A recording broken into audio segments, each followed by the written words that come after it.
Khodaldham trust કાગવડના chairman Naresh પટેલે અમરેલી દાદા ભગવાનના મંદિર ખાતે પહોંચ્યા હતા. અમરેલી ખાતે 250 કરોડના ખર્ચે બની રહેલ અદ્યતન ટેકનોલોજીની સજ્જ કેન્સર હોસ્પિટલના ખાતમુહૂર્તમાં લોકોને આમંત્રણ પાઠવવા પહોંચ્યા હતા.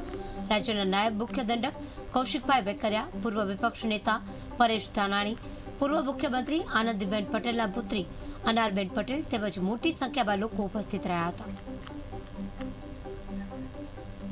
અમરેલી ખોડલધામ સમિતિ આયોજિત આજના કાર્યક્રમ 21/1/2024ના રોજ રાજકોટ નજીક અદ્યતન હોસ્પિટલ બનવા જઈ રહી છે એના ભૂમિપૂજનના આમંત્રણ માટેની આજની આ મિટિંગ હતી. અને ખાસ કરીને જે પ્રકલ્પો ખોડલધામના છે એ પ્રકલ્પોની પણ ઘણી બધી વાત થઈ.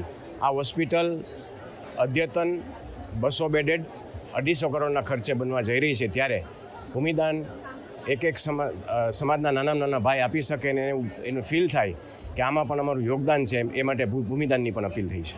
બિલકુલ, શિક્ષણ ખાતે જે રીતે એક રોલ મોડલ રાજકોટમાં બનાવવામાં આવ્યું હતું, એ જ અહીંયા પણ અમરેલીમાં અત્યારે શરૂ થઈ ગયું છે. અને હોસ્પિટલ આરોગ્યમાં પણ જે રીતે ત્યાં એક સફળતાપૂર્વક હોસ્પિટલ ચાલવા માંડે એટલે બીજી સેકન્ડ હોસ્પિટલ અમરેલી ખાતે પણ બનાવવામાં આવશે. આગામી તારીખ 21/1/2024ના દિવસે રાજકોટ જિલ્લાનું અમરેલી ગામ છે, ત્યાં ખોડલધામના માધ્યમથી અદ્યતન કેન્સર હોસ્પિટલ બનવા જઈ રહી છે અને એનું ખાતમુહૂર્ત 21/1/2024ના દિવસે છે. એનું આમંત્રણ આપવા માટે ખોડલધામ ટ્રસ્ટના ચેરમેન માનની નરેશભાઈ પટેલ અને સમગ્ર ટ્રસ્ટી મંડળ 2 દિવસના અમરેલી જિલ્લાના પ્રવાસે છે. એ અંતર્ગત આજે અમરેલી શહેરમાં દાદા ભગવાન મંદિર ખાતે આમંત્રણ મીટિંગ